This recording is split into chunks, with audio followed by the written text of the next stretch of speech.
It's wonderful to see you all again. I've got an extraordinary tale to tell you today. Give me the keys, Jerry Vance snapped, his hand outstretched as he loomed over Sylvia Vance in the damp, pre-dawn shadows of the driveway. You don't look like you belong in a house like this anymore, and you certainly don't deserve the luxury of my guest suite while you figure things out. Sylvia stood perfectly still, her fingers curled around the cold metal of her keychain. The air at 5:30 in the morning was biting, smelling of wet pine needles and the expensive, heavy sandalwood cologne Jerry favored. Behind him, the main estate loomed, a sprawling colonial fortress of white brick and arrogance. "It's 5 in the morning, Dad," Sylvia said, her voice a flat, calm line that didn't betray the pulse thrumming in her throat. "It's the time of day when productive people are already working," Jerry countered, his lip curling in a sneer that had become his default expression whenever he looked at his eldest daughter. He reached forward and snatched the keys from her hand, the metal jangling sharply in the silence. "Marcy needs the space for her new brand manager, a real professional, not a consultant who spends all day staring at a laptop in her pajamas." A soft, melodic laugh drifted from the porch. Marcy Vance stood there, wrapped in a silk robe that cost more than most people's monthly rent. She held a steaming mug of artisanal coffee, watching the scene with the detached amusement of a spectator at a play. "Don't be so hard on her, Dad," Marcy called out, her voice dripping with performative sympathy. "Maybe Sylvia can find a nice hostel in the city. I hear they have great Wi-Fi for whatever it is you do." Sylvia didn't look at her sister. She didn't have to. She could feel the weight of Marcy's diamond studs and the smug satisfaction radiating off the porch. Marcy was the golden child, the influencer, the one whose lifestyle brand was currently being subsidized by their father's dwindling hardware empire. Jerry grunted, turning his back on Sylvia to look at the gardener, Mr. Henderson, who was stood near the hedges, clutching a rake and looking desperately at the ground. "Henderson, get these boxes to the curb," Jerry commanded, gesturing toward the 3 modest plastic bins sitting on the gravel.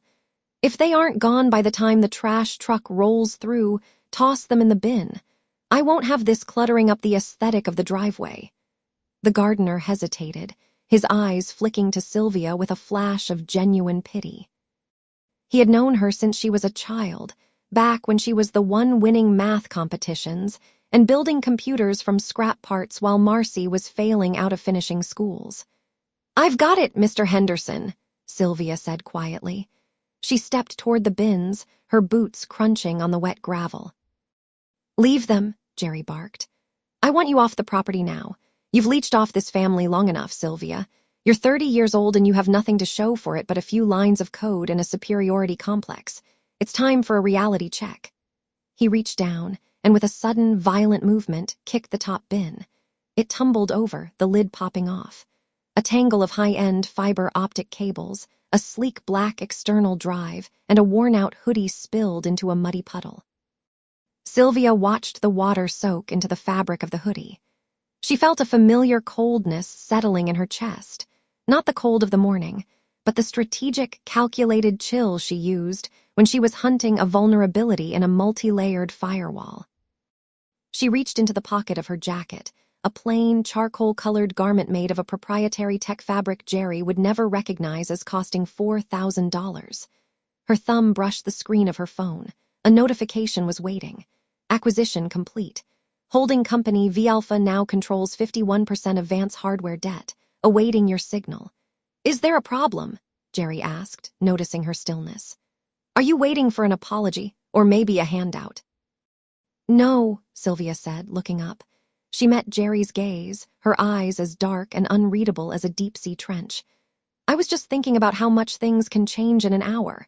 "The only thing changing is your address," Marcy chimed in from the porch, taking a delicate sip of her coffee. "Try not to get mud on the upholstery of that rental car, Syl. It's probably the nicest thing you'll be sitting in for a while." Sylvia picked up her laptop bag, the only thing she truly cared about. She ignored the spilled cables. She ignored the mud. She walked toward the modest, silver sedan parked at the edge of the property, a vehicle that looked like a budget commuter car but housed a custom-tuned engine and a mobile server rack in the trunk. As she reached the door, a pair of headlights cut through the gloom. A rugged black SUV pulled into the driveway, splashing Jerry's polished loafers with muddy water. Uncle Ray stepped out, his face set in a grim mask. "Jerry, what the hell are you doing?" Ray demanded, his voice echoing off the white brick. "Cleaning house, Ray," Jerry said, crossing his arms. "And if you're here to bail her out again, don't bother. She needs to learn what the real world looks like without a Vance safety net." Uncle Ray looked at Sylvia, his eyes searching hers. He was the only one who had seen her work, the only one who had invested a measly $10,000 into her little project 5 years ago when the rest of the family laughed at her. "She doesn't need a safety net, Jerry," Ray said, his voice low and dangerous. "You're making a mistake, a massive one." "The only mistake was letting her stay this long," Jerry snapped. "Now get out of the way. We have a business to run, a real business." Sylvia opened her car door. She looked back one last time, at her father's arrogant posture, at Marcy's mocking smile, and at the house that was built on a foundation of debt they didn't even know she now owned. "I'll be seeing you soon, Uncle Ray," Sylvia said. "Count on it, kid," Ray replied, a small, knowing smirk tugging at the corner of his mouth. Sylvia slid into the driver's seat. The interior of the car came to life, 3 hidden screens glowing a soft, electric blue. Her phone buzzed again. It was a text from Ella. "The board meeting is scheduled for Friday. They have no idea you're coming." Sylvia put the car in gear and backed out of the driveway without a second glance. In her rearview mirror, she saw Jerry gesturing wildly to the gardener, and Marcy waving a sarcastic goodbye with her silk-clad arm. They thought they had just evicted a failure. They had no idea they had just unlocked the cage of the person who held their entire world in her hands. The sun began to bleed over the horizon, casting long, sharp shadows across the road. Sylvia tapped a command into her dashboard. "Ella," she said, her voice echoing in the quiet cabin. "I'm here, Sylvia," her assistant's voice crackled through the high-fidelity speakers. "Start the countdown for the Friday meeting," Sylvia said, her eyes fixed on the road ahead. "And send a bouquet of black roses to the estate. Address them to Marcy. Tell her to enjoy the guest suite while it's still hers." Sylvia Vance pulled the sleek sedan into the shadows of a parking garage 3 blocks from the city's financial district. The engine died with a soft, mechanical sigh, leaving her in a silence that felt heavy and expectant. She didn't step out immediately. Instead, she leaned her head back against the cool leather, breathing in the scent of expensive upholstery and the faint, ozone tang of the city's impending rain. Her phone vibrated against her thigh. It wasn't Ella this time. It was a notification from the family's private server, a system she had built years ago and one Jerry Vance still used, blissfully unaware that every byte of data passed through her digital fingers first. She opened the message. It was a mass email Jerry had sent to the entire extended family, from the cousins in Seattle to the aunts in Florida. The subject line read, "A difficult family transition." Sylvia read the words, her jaw tightening as the rage spike hit. Jerry had written a masterpiece of gaslighting. He claimed that Sylvia had suffered a total professional collapse and had moved out of the estate to seek intensive psychiatric care. He went on to praise Marcy Vance for her unwavering strength in stepping up to take over Sylvia's responsibilities at the firm. A text followed immediately in the cousins' group chat. It was a photo from Marcy. It showed a pile of charred paper in the estate's outdoor fire pit. Sylvia recognized the frayed edges of her old leather-bound coding journals, 10 years of proprietary algorithms and personal thoughts, reduced to gray flakes. "Cleaning out the dead weight," Marcy had captioned it, followed by a fire emoji. Sylvia didn't scream. She didn't even cry. She simply tapped a command on her screen, authorizing a background stress test on Jerry's corporate servers. She watched the lines of code scroll by, a waterfall of green light reflecting in her dark eyes.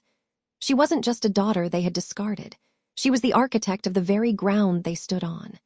She stepped out of the car, the rhythmic asterisk clack-clack of her heels echoing against the concrete like a countdown. She made her way to a dimly lit diner on the corner of 4th, where the air smelled of burnt coffee and wet pavement. Uncle Ray was already there, tucked into a corner booth. He looked older than he had 3 years ago, his hands trembling slightly as he clutched a heavy ceramic mug. When he saw her, a flicker of genuine relief crossed his face. "They really did it, didn't they?" Ray whispered as she sat down. "Jerry told me you'd gone off the deep end. He tried to get me to sign a statement saying you were unfit to hold your shares." "Did you sign it, Ray?" Sylvia asked, her voice calm as a frozen lake. "I told him to go to hell," Ray said, a small, defiant smile touching his lips. "But Sylvia, he's moving fast. He's announced a special appointment for the Friday board meeting. He's going to move Marcy into the VP slot and dilute your remaining interest to 0. He thinks you're too broken to fight back." Sylvia reached across the table, her fingers brushing the rough paper of a folder Ray had brought. Inside were the internal memos Jerry thought were encrypted. "He's right about one thing," she said, her voice dropping to a low, dangerous hum. "I'm not going to fight him. I'm going to let him walk right off the cliff he's built for himself." Her phone rang. The caller ID displayed Jerry Vance *. She signaled Ray to be silent and answered. "I hope you're enjoying the gutter, Sylvia," Jerry's voice boomed, dripping with a sickening mix of pity and triumph. "I'm calling to be generous. I've had Marcy pack your things into trash bags. They'll be at the curb by noon. If you sign over your remaining board proxies by tonight, I'll increase your medical allowance. Otherwise, you'll have nothing. No name, no money, and no family." "The Friday meeting, Jerry," Sylvia said, ignoring his threats. "Is it still at 10? "It is," he sneered. "Not that you'll be getting past security. I've had your face put on the do not admit list. Marcy is already sitting in your old office. She says the view is much better without you in it." "I'm sure it is," Sylvia replied. She looked down at her tablet where a countdown clock was ticking toward Friday morning. "Enjoy the view while the sun is still up, Dad. It gets dark very quickly this time of year." She hung up before he could respond. Across the table, Uncle Ray watched her with a mixture of awe and fear. Sylvia opened a secure file on her tablet, revealing a document Jerry had never seen, the majority debt acquisition form for Vance Logistics. "He thinks he's appointing Marcy to a throne," Sylvia whispered, the bitter taste of the diner's espresso lingering on her tongue. "He doesn't realize he's just putting her in the captain's chair of a sinking ship, and I'm the one who holds the only lifeboat." She stood up, the weight of the evidence in her bag feeling like a loaded weapon. The board meeting was 48 hours away. Jerry and Marcy were busy celebrating a victory they hadn't earned, in a building they no longer truly owned. Sylvia walked back out into the rain, the cold drops stinging her skin, a silent ghost preparing to haunt the house that had tried to bury her. The smell of cedar and stale motor oil always grounded Sylvia Vance, a sharp contrast to the sterile, perfumed air of the corporate world that had tried to suffocate her. She sat in the dim light of Uncle Ray's workshop, the only place where the name Vance still felt like a badge of labor rather than a brand of entitlement. On the workbench between them lay the debt acquisition form, its heavy bond paper catching the flickering light of a dying fluorescent bulb. It was more than a document. It was a death warrant for the arrogance that had defined her father's life. Uncle Ray leaned back, his worn leather chair creaking under the weight of his concern. He ran a hand over his face, his eyes darting from the legal papers to the woman he had watched grow from a quiet girl into a silent predator. He'd seen her build her first server in this very room, and now he was watching her dismantle an empire. "You're sure about the timing, Sylvia?" he asked, his voice a low rumble that vibrated through the wooden floorboards. "Jerry is a cornered animal when he's losing, but right now, he thinks he's a king. That makes him dangerous in a different way." She didn't look up from the tablet in her hand. Her fingers moved with a rhythmic, terrifying precision. "He thinks he's a king because I've spent the last 6 months letting him believe his own lies. He's already spent the projected dividends for the next 3 quarters on a new wing for the estate and a fleet of cars he doesn't need. He's not just broke, Ray. He's underwater, and the tide is coming in." The sound of a heavy engine rumbled outside, the unmistakable growl of a customized Italian sports car. Sylvia didn't flinch. She simply tucked the debt acquisition form into her leather portfolio and stood up. The door to the workshop swung open, and Jerry Vance stepped inside, his designer suit looking absurdly out of place against the backdrop of rusted tools and sawdust. He held a thick cigar, the expensive smoke cloying and intrusive in the small space. He didn't look at Sylvia at first. Instead, he swept a disdainful gaze over the workshop. "I don't know why you still hang around this junk heap, Ray. I offered to buy this lot and turn it into a parking garage for the logistics hub months ago. It's the only thing this land is good for." "It's not for sale, Jerry," the older man replied, his jaw tightening. Jerry laughed, a sharp, entitled sound that echoed off the metal rafters. He finally turned his attention to his daughter, his eyes narrowing with a mixture of pity and contempt. "And you, still wearing the same drab rags, I see. I suppose that's all you can manage on a consultant's salary." He reached into his breast pocket, pulled out a gold-plated money clip, and peeled off $100 bill. He let it flutter to the grease-stained floor at her feet. "Buy yourself a decent meal, Sylvia Vance. It's embarrassing to have people see a Vance looking like a charity case." She looked down at the bill, then back at him. Her face remained a mask of calm, but her pulse was a steady, cold drumbeat. "I'm not the one people should be embarrassed for, Dad." "Don't get smart with me," he snapped, his face flushing a deep, angry red. "In 48 hours, I'm appointing Marcy as the executive vice president. We're holding the announcement at the gala. It's a new era for this family. One where we focus on loyalty and legacy, not whatever technical nonsense you've been wasting your life on. You're a ghost, Sylvia, and ghosts don't have a seat at the table." Across the room, Uncle Ray caught her eye. He saw the subtle tilt of her head, the secret power moment he'd learned to recognize. She wasn't angry, she was calculating. "I'll be there," she said quietly. Jerry scoffed, adjusting his silk tie. "Of course you will. You'll be in the back, watching your sister take the position you were too stubborn to earn. Just make sure you use a different entrance. I don't want the investors thinking the help is mingling with the board." He turned on his heel and walked out, the roar of his car drowning out the silence he left behind. Sylvia waited until the sound faded before she pulled out her phone. She tapped a single icon, opening a secure line to her high-efficiency assistant.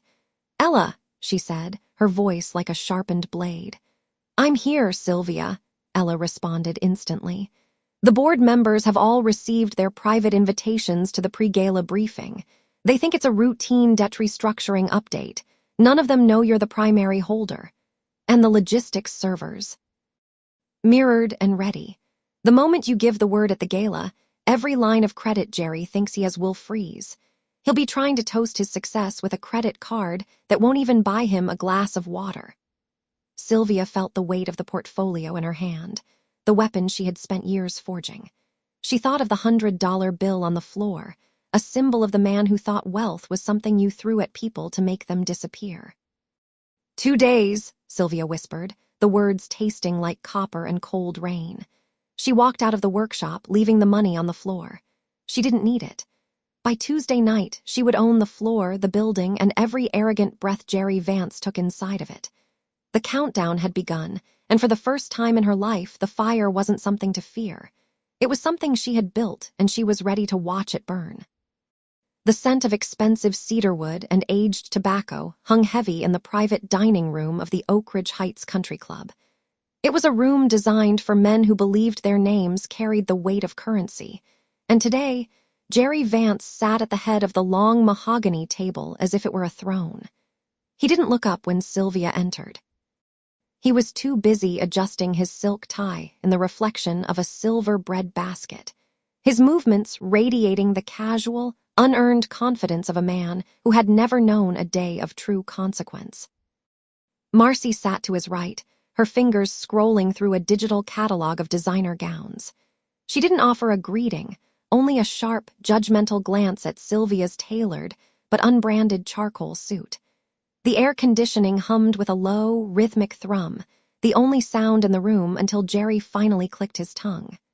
"You're late," Jerry said, his voice dripping with the effortless condescension he reserved for people he considered beneath him. He finally looked at her, his eyes scanning her outfit with visible distaste. "I hope you've prepared your remarks for the gala tomorrow. Keep them short. Nobody is coming to hear the family disappointment give a lecture on tech ethics. They're coming to see me take the Vance legacy to the next level. Sylvia pulled out a chair, the heavy wood scraping against the marble floor with a sound like a sharpening blade. She sat down, her posture perfectly straight, her hands resting lightly on the table. The legacy is a fragile thing, Jerry, especially when it's built on credit and bravado. Jerry let out a short, barking laugh that made the crystal water glasses on the table vibrate. He leaned forward, the smell of his expensive, musky cologne invading her space. Credit. Sylvia, I'm about to sign a deal that will make this family untouchable. While you've been playing with your little security projects in that dusty workshop, I've been building an empire. You're lucky I'm even letting you sit at the family table tomorrow night. Most fathers would have erased you from the guest list months ago. I wouldn't worry about the guest list, she replied, her voice as cool and steady as the condensation forming on her water glass.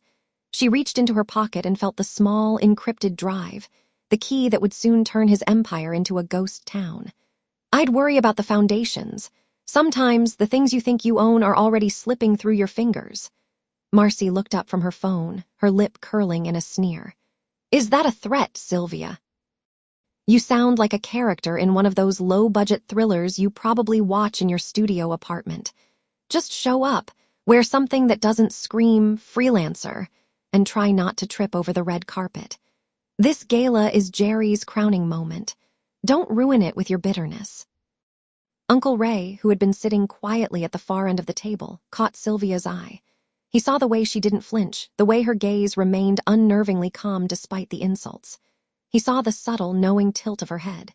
He had seen that look before, usually right before a system crashed or a competitor went bankrupt. He cleared his throat, his eyes darting between the father and daughter. Jerry, Uncle Ray said softly, maybe you should listen. The market has been volatile lately. The market is what I make of it, Jerry snapped, slamming a palm onto the mahogany. The silver cutlery jumped.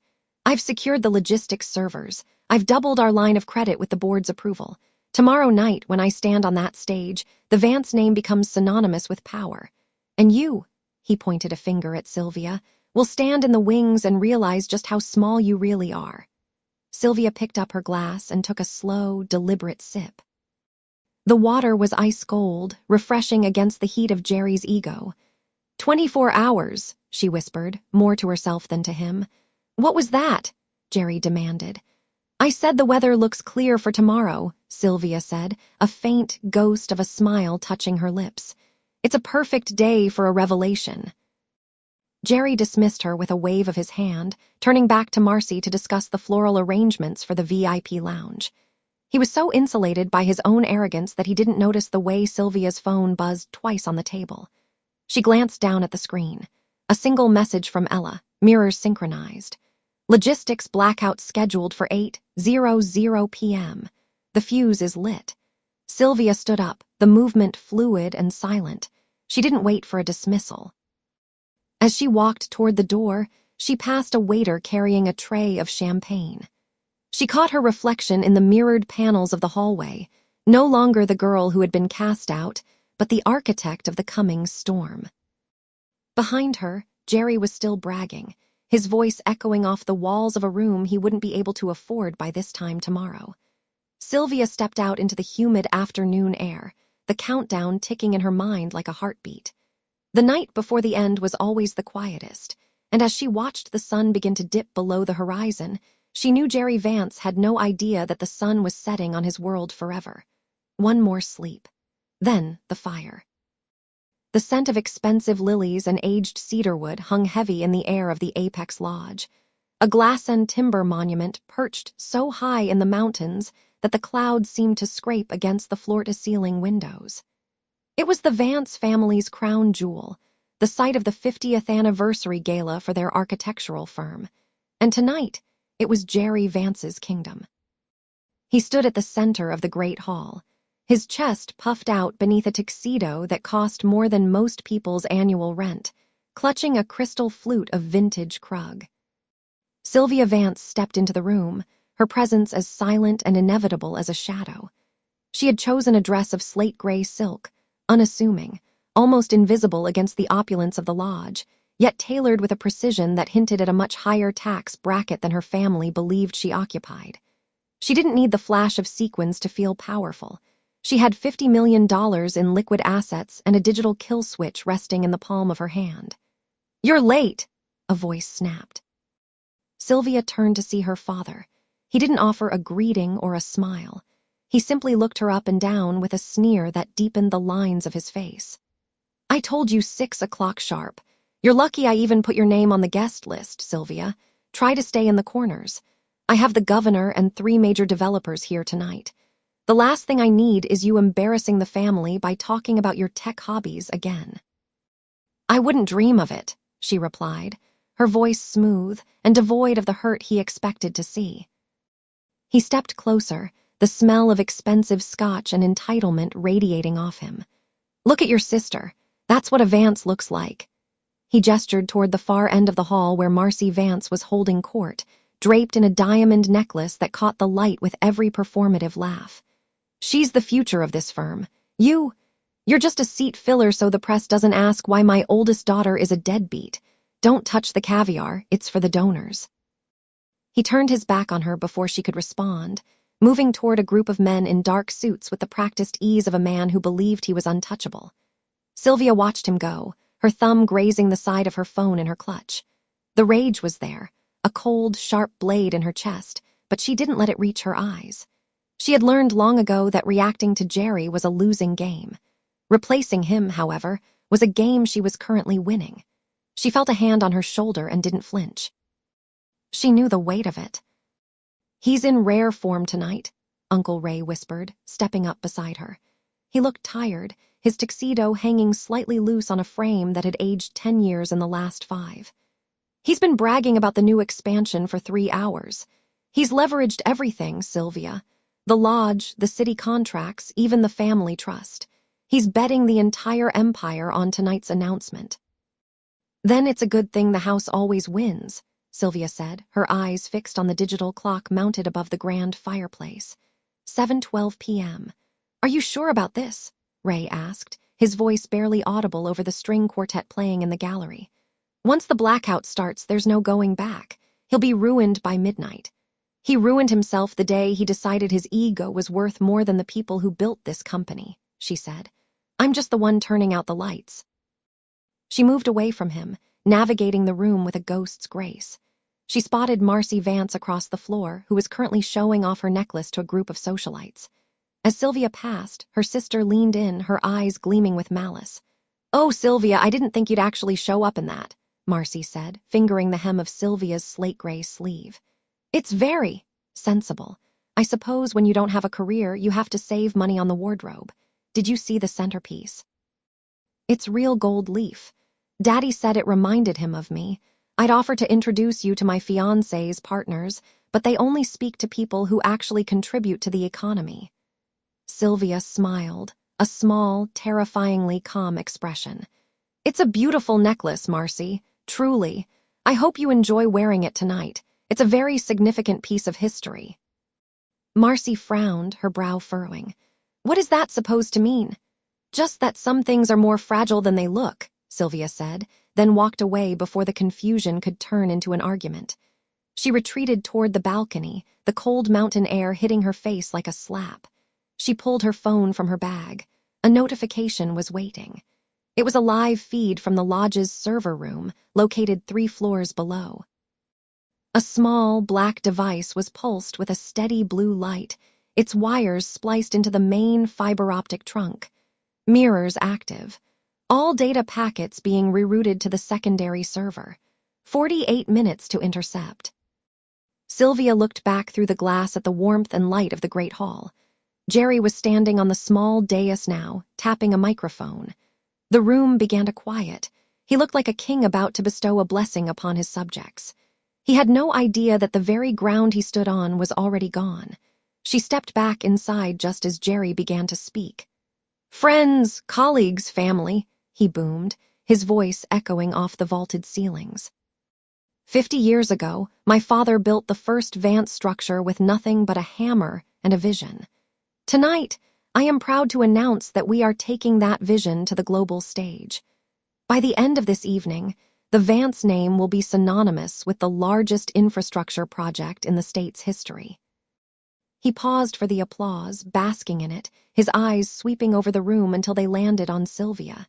He gave her a sharp, dismissive nod, a silent command to stay in her place. Sylvia didn't look away. She didn't blink. She simply raised her glass of water in a mock toast. "Enjoy the view while it lasts, Jerry," she whispered to the empty space beside her. "The clouds are moving in." The countdown on her screen hit the 30-minute mark. She could feel the vibration of the lodge's massive generators beneath her feet, a low hum that felt like a ticking bomb. In half an hour, the servers would sync, the mirrors would lock, and every lie Jerry Vance had ever told would be projected onto the very screens he intended to use for his triumph. She caught sight of Grandpa Arthur entering the room, leaning heavily on his cane, his eyes sharp and judgmental as they landed on his son. The authority was here. The witnesses were in place. The stage was set for the fire. Sylvia took a slow, deep breath, the scent of lilies no longer cloying but smelling like the sharp, clean air that follows a lightning strike. The clock above the fireplace ticked forward. 7:31 p.m. The end of the world was right on schedule. The great hall of the mountain lodge was a cathedral of polished cedar and unearned confidence. Jerry Vance stood at the center of the room, his chest puffed out beneath a bespoke tuxedo that cost more than most people's annual rent. He held a crystal tumbler of 30-year-old scotch, the amber liquid catching the light of the massive chandeliers as he gestured toward the wall of high-definition monitors. He was in his element, surrounded by the family he'd bullied into submission and the investors he'd charmed with a house of cards. "Tonight isn't just about the Vance legacy," he declared, his voice booming with a performative warmth that didn't reach his eyes. He glanced toward the back of the room where his daughter stood in the shadows. He offered a thin, pitying smirk. "It's about leadership. It's about knowing when to cut the dead weight and when to invest in true vision. Some people are born to build empires and others are just lucky to be invited to the party." A few of the enablers chuckled. Marcy Vance tilted her head back, laughing a little too loudly, her designer clutch pressed against her side as she nodded in agreement. She looked at her sister with a mixture of triumph and practiced disdain. The humiliation was supposed to be the main course, served right before Jerry began his presentation. But the clock above the hearth struck 8. A low, digital hum vibrated through the floorboards, the sound of Sylvia's servers finally locking into the lodge's local network. On the central monitors, the slick corporate slideshow Jerry had prepared flickered once, then died. In its place, a high-resolution PDF materialized. It wasn't a marketing deck. It was a notarized bill of sale for a company called Aegis Shield, dated 3 weeks prior. The acquisition price was highlighted in a bold, unmissable font, $50 million. The room went so silent that the crackle of the fireplace sounded like a gunshot. Jerry's expression didn't just change, it disintegrated. The smug, ruddy glow of expensive scotch drained from his cheeks, leaving behind a sickly, grayish pallor that made him look 20 years older in a heartbeat. His lower lip began a frantic, rhythmic twitch, and his eyes, usually narrowed in calculation, stretched wide until the whites showed all the way around the pupils. He looked like a man watching his own execution in high definition, his throat working in silent, desperate gulps as his composure shattered into 1,000 jagged pieces of pure, unadulterated terror. The crystal glass in his hand began to tremble, the ice clinking against the sides like a frantic heartbeat until he finally lost his grip. It shattered on the hardwood, splashing amber liquid across his polished shoes. Grandpa Arthur leaned heavily on his silver-topped cane, his eyes like flint as he stepped closer to the screen. He adjusted his glasses, his jaw tightening as he read the name of the CEO listed on the documents, Sylvia Vance. He turned slowly, looking at his son with a disgust so profound it seemed to physically push Jerry backward. "You told me she was a failure," Arthur rasped, his voice cutting through the stagnant air. "You told me she was begging you for a handout." Uncle Ray stood near the bar, a slow, knowing smile spreading across his face as he raised his glass toward the back of the room. He didn't say a word. He didn't have to. Beside him, Marcy's clutch slipped from her hand, hitting the floor with a dull thud. Her mouth was slightly open, her gaze darting between the $50 million figure and the sister she had spent years belittling. The socialites and investors began to whisper, a rising tide of hushed judgments that filled the space Jerry's ego had previously occupied. Sylvia stepped out of the shadows. She didn't look angry. She didn't look triumphant. She looked like a person who had finally finished a very long, very tedious chore. She adjusted the cuff of her modest blazer, her movements precise and calm. The scent of ozone from the overworked projectors hung heavy in the air, sharp and clean. She walked toward the center of the room, stopping just a few feet from where Jerry stood shivering amidst the glass shards. She didn't raise her voice. She didn't need to. "You were right about one thing, Dad," she said, her voice as cold and clear as mountain water. "Leadership is about vision.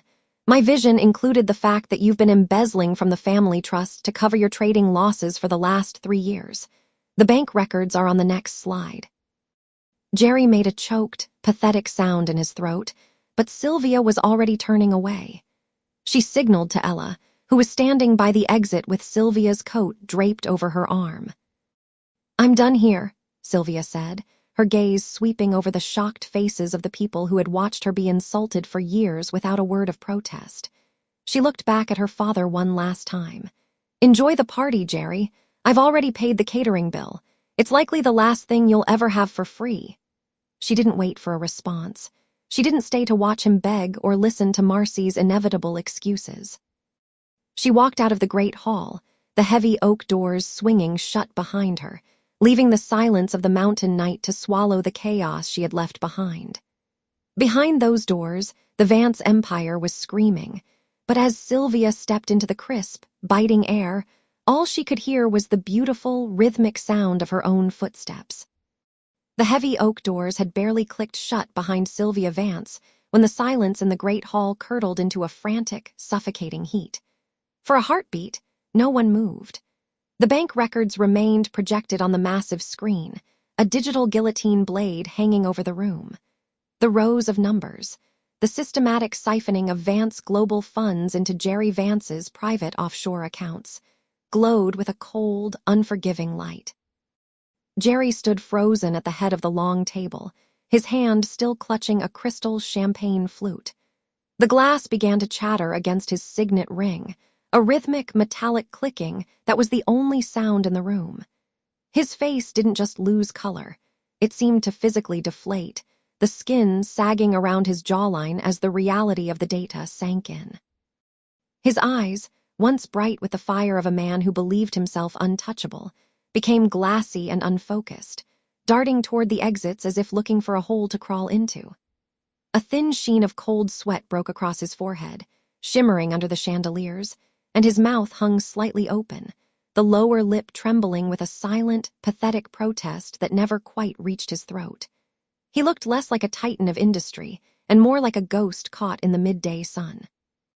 "It's a fabrication," Jerry finally croaked, though his voice lacked any of its usual thunder. He looked around the room, searching for a friendly face, but found only a wall of judgment.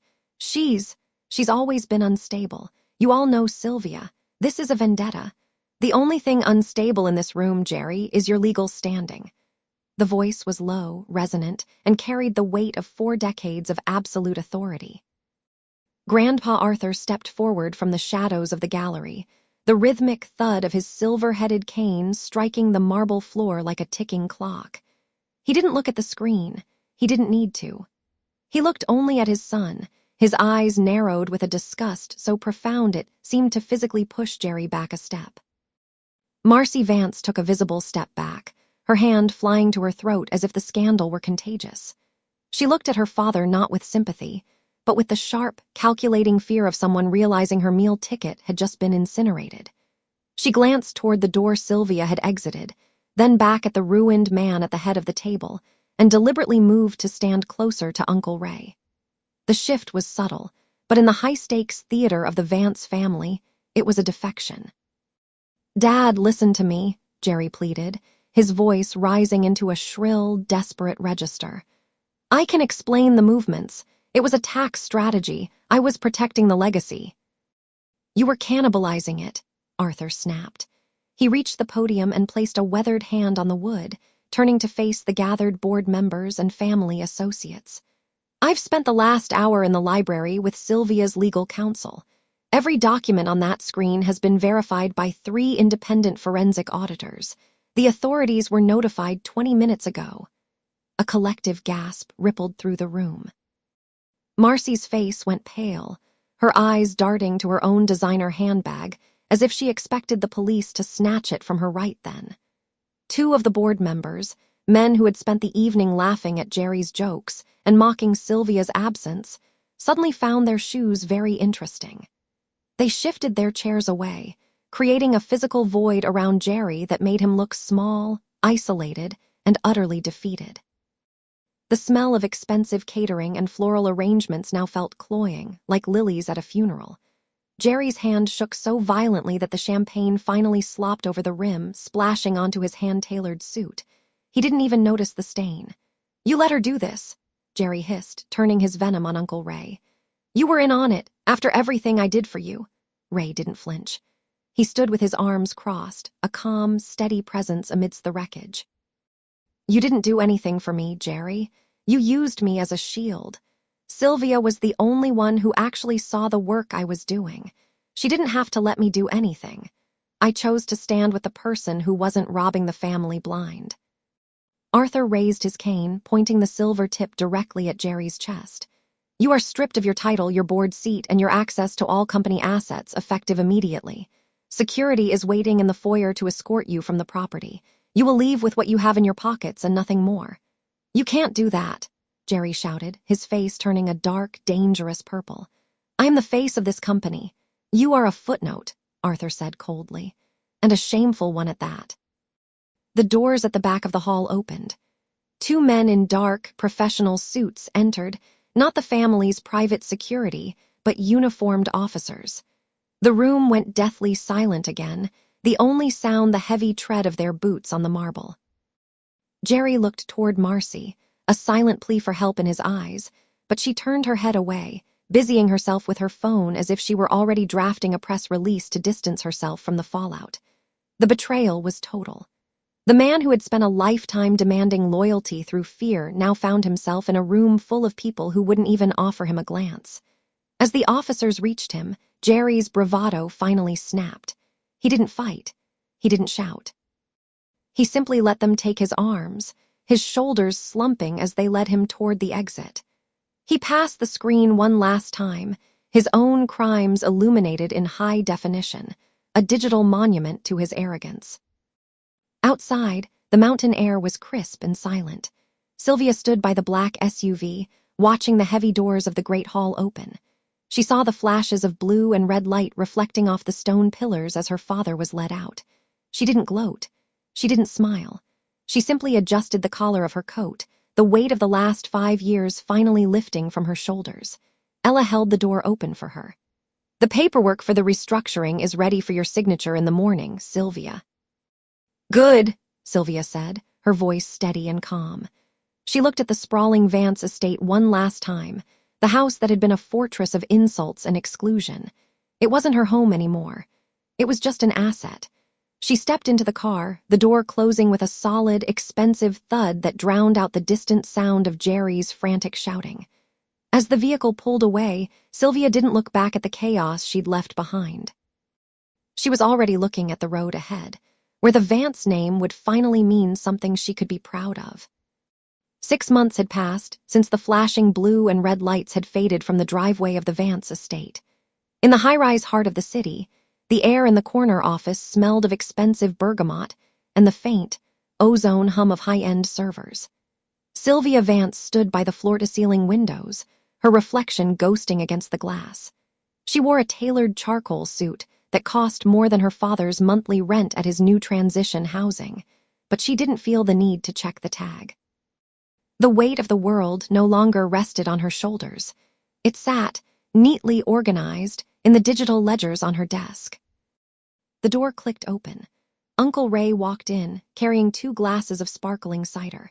He looked 10 years younger than he had during those frantic months of secret meetings and hidden ledgers. He set the glasses down on the mahogany desk, the same desk that had once belonged to Arthur, now legally transferred to her. "The final audit on the liquidation is complete," he said, his voice carrying a warmth that had been absent for years. "The creditors took the house, the cars, and the club memberships. After the legal fees for the fraud defense, there's nothing left of the old Vance Corp assets. It's all gone, Sylvia." She took a slow sip of the cider, the bubbles sharp and crisp against her tongue. "And Jerry?" "He's in a one-bedroom apartment in the industrial district," he replied, leaning back in the chair. "He tried to use his name to get a table at the Gilded Lily last night. Apparently the hostess didn't even look up from her tablet. She told him there was a 3-hour wait for unreserved walk-ins. He made a scene, shouted about who he used to be, and security escorted him to the sidewalk. Nobody even filmed it. He's not even worth a viral video anymore." Sylvia turned back to the window. The city lights stretched out like a carpet of fallen stars.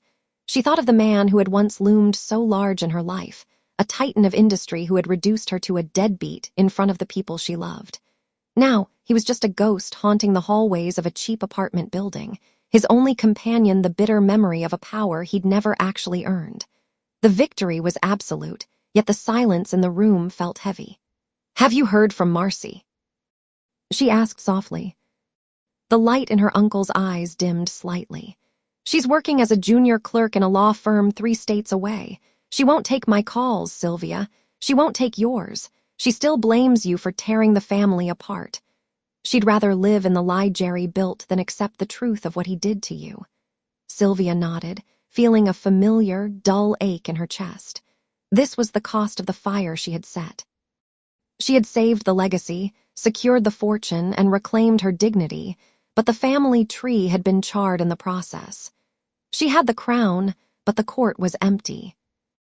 Later that evening, Sylvia arrived at the small, quiet bistro where she and Arthur used to eat before everything collapsed. She had reserved the corner table. As she sat down, she laid her phone on the white linen cloth. A message from Ella blinked on the screen. "Restructuring of the Vance Foundation is complete. The first scholarships for underprivileged tech students go out tomorrow." She smiled, a genuine, private thing. That was the real win. Across from her, the chair remained empty. She had invited Marcy, just as she had every week for the last month. And just like every week, her sister hadn't shown up. Sylvia looked at the vacant seat, the polished wood gleaming under the soft amber lights of the restaurant.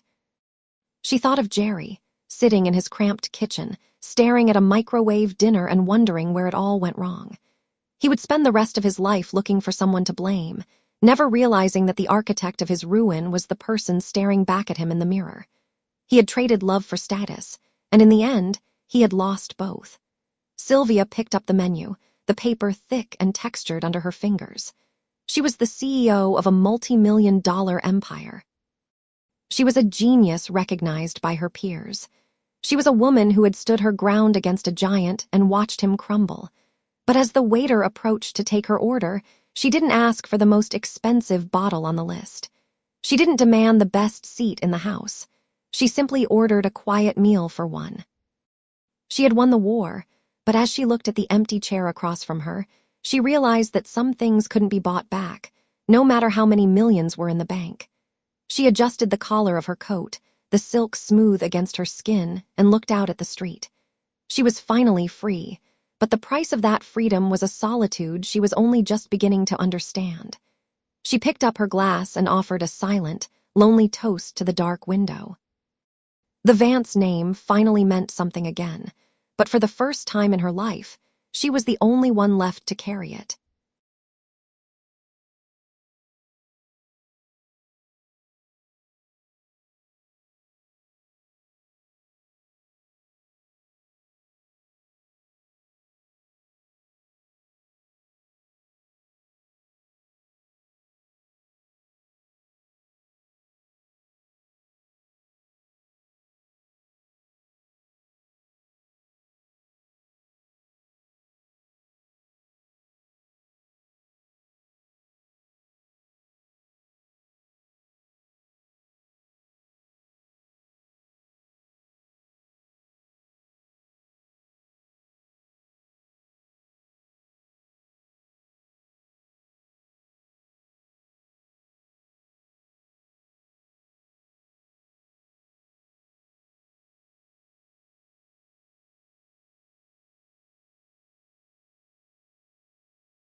I hope you enjoyed this tale.